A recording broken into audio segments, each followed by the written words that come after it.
أهلا بكم. بداية التفاصيل إذن من حي الفتح بالرباط، حيث أعطى اليوم صاحب الجلالة الملك محمد السادس نصره الله محفوفا بصاحب السمو الملكي ولي العهد الأمير مولاي الحسن انطلاقة عملية الدعم الغذائي رمضان 1437 هجرية التي تنظمها مؤسسة محمد الخامس للتضامن بمناسبة شهر رمضان الأبرك. وسيستفيد من هذه العملية 2,400,000 شخص ينتمون إلى 473,900 أسرة، منها 403,000 أسرة بالوسط القروي عبر مختلف جهات المملكة. التفاصيل.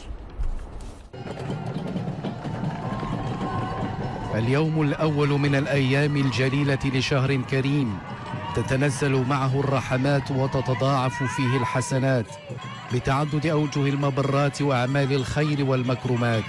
في هذا الشهر الفضيل يصر جلالة الملك محمد السادس نصره الله على تدعيم أسس ولبنات صرح التكافل الاجتماعي، ويسارع إلى فعل الخير والإعانة على فعله، مقتديا بأسلافه الأكارم الأخيار، ومجسدا لقيم التضامن التي طالما ميزت المغاربة وعززت وحدتهم وتآزرهم في السراء كما في الضراء، حرصا منهم على الامتثال لتعاليم الدين التي تحث على مساعدة المحتاج وإعانة الفقير.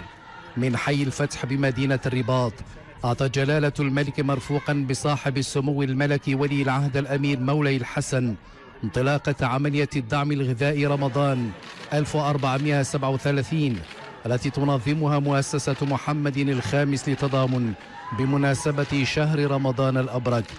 عملية رمضان في نسختها 17 التي رصد لها غلاف مالي قدره 56 مليون درهم سيستفيد منها زواء 2,400,000 شخص ينتمون إلى 473,900 أسرة، منها 403,000 أسرة بالوسط القروي عبر مختلف جهات المملكة. تمت تعبئة آلاف الأشخاص لضمان السير الجيد لهذه العملية، تدعمهم مساعدات اجتماعيات وموظف التعاون الوطني ومتطوعون من ضمنهم طلبة. تحت الإشراف الفعلي لجلالة الملك تواصل مؤسسة محمد الخامس للتضامن السير على ضرب العمل الاجتماعي والإنساني الناجع لفائدة المحتاجين. هذه العملية ذات الدلالة الاجتماعية القوية في هذا الشهر الفضيل، والمنظمة بدعم من وزارتي الداخلية والأوقاف والشؤون الإسلامية، تعكس العناية الملكية الموصولة بالفئات المعوسة، كما تعزز الزخم التضامني الذي يميز المجتمع المغربي. منذ انطلاقها عام 1999 أضحت هذه العملية الوطنية موعدا سنويا يتوخى تقديم الدعم والمساندة للفئات الاجتماعية الأكثر هشاشة، لا سيما النساء الأرامل والأشخاص المسنون وذوي الإعاقة. تأتي هذه العملية النموذجية من أجل دعم الأسر المعوزة بمختلف الجهات، اعتبارا لخصوصيات هذا الشهر الكريم وما يتطلبه من مواد غذائية أساسية قد لا يكون في وسع الجميع توفيرها، نظرا للوضعية الاجتماعية الهشة التي تعيشها هذه الفئات، وعدم توفرها على دخل قار وكاف يمكنها من تلبية جميع الحاجيات. يحرص أمير المؤمنين على إيصال المساعدات للأسر الفقيرة وتمكينها من سد الرمق ودفع الحاجة، ترجمة لفضائل الدين الجامع لقواعد الملة الصحيحة من عقيدة سليمة وعبادات ومعاملات توحد المؤمنين على فعل الخير وأعمال البر وتنشر المحبة والتآلف والتقارب.